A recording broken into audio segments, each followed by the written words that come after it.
All right. Hey, big dreamers. This is Liz from Big Dream with Liz.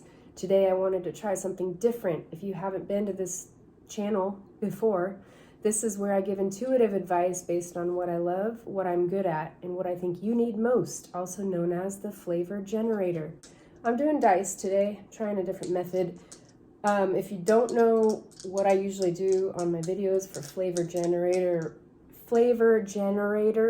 or what that means, hi Tovi, then watch the video. I put a tag on here so you can watch that video, and it has an in-depth description of all 8 archetypes, otherwise known as the person. And those are the categories in which I give advice from, based on my own life experiences and my crazy creative mind. That's the number. Oh, shnikes. Number 3 and a number 3. That's a 6. Okay, I can do math. Woohoo! Number 6 is the mentor. Right here, we got the mentor. Okay, cool. I like this. And now in this bag, we have all the papers of what I love, what I'm good at, and what I think the world needs most. Hey, none of that. So we have what I'm good at, what I love, what I'm good at, what I think the world needs most, all in one bag, all the colors. So I try to get them all out here so we can talk about it, and it's not all crazy confusing. And I didn't want to have so many bags, but I might have to do it that way so that I don't have so much in one. Okay, passion. My grandma Betty.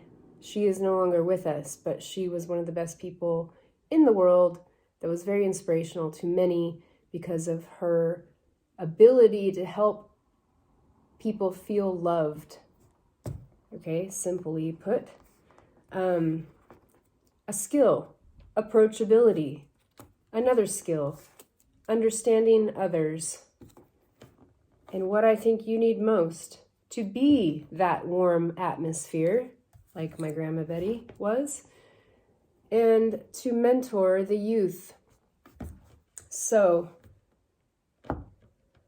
Grandma Betty, that's a good one. It's always a good one. She pulled me from the womb when I was born, as well as my brother. She was the first human hands to hold us and touch us when we were born. And I had the umbilical cord wrapped around my throat, apparently. My parents told me. I don't really remember it, but I've been traumatized ever since, so I think there was something to it. Babies do know what's going on.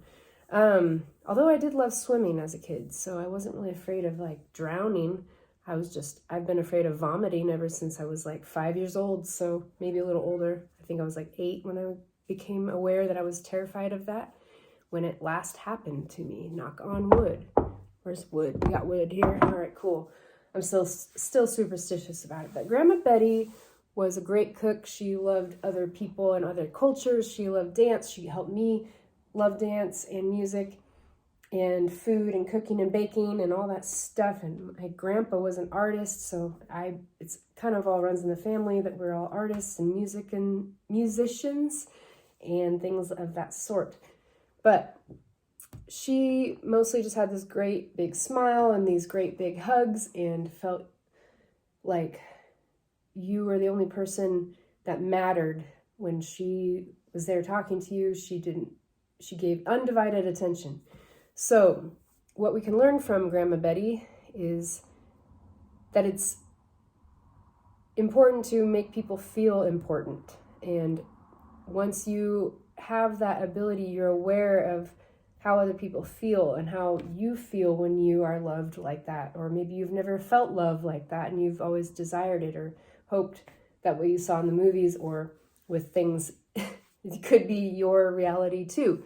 And maybe you just don't feel like you have that. But if you can think about everybody in your life and who has given you that type of attention and care and love, and even if it wasn't very long lasting in your life, then maybe that's a good way to remember what you can then help other people with and help remind yourself that it does exist and you can embody that type of person and be that to other people if you don't have the fear. There are fears that get in the way of being that way toward others, and that is stuff you have to work through in your own life, things that you've gone through that have hurt you, that you haven't gotten over yet, and fears and traumas and different things that happen that cause you to put your guard up. And so I'm trying to gather my thoughts here.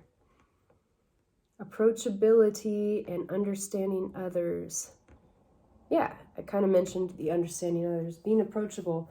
That is a nice quality to have if people can just come up to you and ask you questions or say hi and not feel like you're going to snap at them, or that you don't have time for them, or you would have some kind of smart ass answer, for instance. So approachability is nice in a manager situation. If you're a manager, a leader for kids, or, oh, well, I thought of kids because I taught dance and to some kids, but to be able to be approachable, to have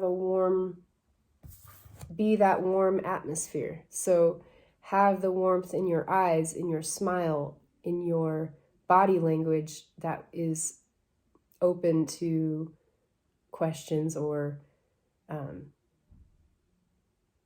what are we on, the mentor? Yeah, it's the mentor. So mentoring the youth. So yes, they need you to accept them as a mentor, and they need you to understand where they're coming from. And gosh darn it, it's hard to understand them a lot of the time too. But remember when you were their age, and that might help you to understand them a little better. And yeah, it's a confusing time, and people are insecure, and people like Grandma Betty can help others feel better. And I hope to embody my Grandma Betty for the rest of my life. Ooh, here we go. She gave me this ring. It's the Kokopelli spirit of, or not spirit, the god of fertility, the god of rain. She actually got it for me because they're dancing and playing the flute, and I danced and played the flute when I was younger. So, but I've had it ever since. She gave it to me when I was about 9 years old. Okay, so with Grandma Betty's love, a skill of approachability, understanding others, maybe you can be that warm atmosphere and mentor others or the youth. Mentor yourself first.